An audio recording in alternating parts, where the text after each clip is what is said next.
Bonjour à tous. Le Brexit, nous en parlons depuis plus de 2 ans et de plus en plus ces derniers mois. Le 29 mars prochain, le Royaume-Uni sortira de l'Union européenne ou pas. Et pour en parler aujourd'hui, nous recevons Sophie Gesswart. Bonjour. Bonjour Françoise. Vous êtes responsable du développement de l'offre financière à l'UFF. Et Pierre Bismuth. Bonjour Pierre. Bonjour Françoise. Vous êtes directeur de Myria Asset Management. Sophie, est-ce que vous pouvez nous en dire un peu plus sur cet événement ? Tout à fait. Donc rappelez-vous, le 23 juin 2016, quelques 17 millions de Britanniques, soit environ 52% des voix, ont voté en faveur de la sortie du Royaume-Uni de l'Union européenne.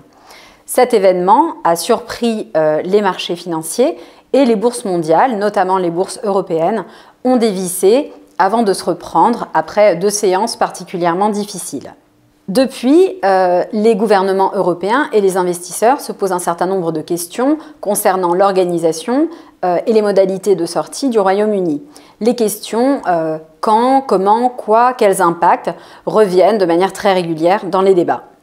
C'est le 29 mars 2017 que Theresa May a enclenché le processus officiel de sortie du Royaume-Uni de l'Union européenne, processus qui doit donc aboutir le 29 mars prochain. Seulement, Theresa May peine à obtenir un accord entre d'une part les Britanniques et d'autre part l'Union européenne. Et donc, il est possible que cette sortie se fasse sans accord. C'est ce qu'on appellerait donc un Brexit dur ou hard Brexit. D'autres scénarios sont également envisagés, comme la possibilité de repousser la date de sortie du Royaume-Uni ou encore, éventuellement, un nouveau référendum du côté britannique. Nous sommes donc à un petit mois de la fin de ce processus, sauf s'il devait être prolongé. Est-ce que dans ce cas-là, Sophie, vous pourriez nous dire quel impact cela aurait sur les avoirs détenus par nos clients à l'UFF ? Alors, les marchés financiers sont habitués à ce genre d'événements qui sont par nature assez imprévisibles.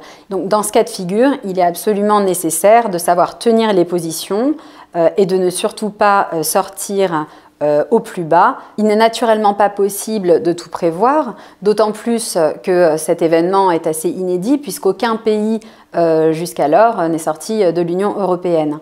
Néanmoins, nos gérants disposent d'un certain nombre d'outils qui leur permettent de se prémunir ou d'anticiper en tout cas les impacts d'un Brexit sur les portefeuilles.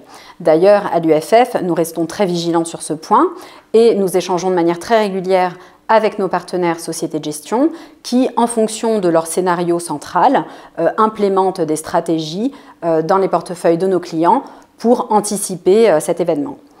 Il ne faut pas également perdre de vue que ce genre de contexte peut aussi être source d'opportunités de marché. Merci Sophie. Je me tourne maintenant vers Pierre. Justement, comment, en tant que directeur de gestion, vous anticipez, vous gérez ce type d'événement chez Myria Asset Management ?